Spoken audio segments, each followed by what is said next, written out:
ప్రశ్నించడానికే party పెట్టానని చెప్పుకునే power లేని star Pawan Kalyan గారు ఈరోజు రాష్ట్రంలో ఆడపిల్లల్ని రేప్ చేసిన, మర్డర్ చేసిన, ముక్కలు చేసిన ప్రశ్నించడు.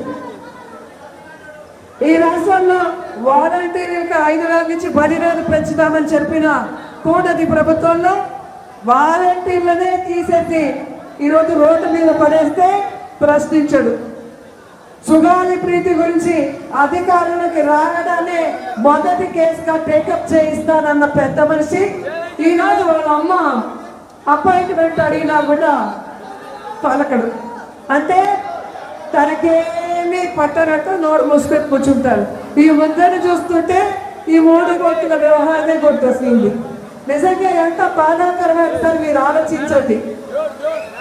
సినిమా స్టార్ని అభిమానించే వాళ్ళు హోనం చేసుకొని, జోబులు చిల్లు పెట్టుకొని, ఆస్తులు అమ్ముకొని, వీళ్ళకి కటౌట్లు పెట్టి పాలాభిషేకాలు చేసి వీళ్ళని గెలిపించుకుంటే కనీసం ఎవరికైనా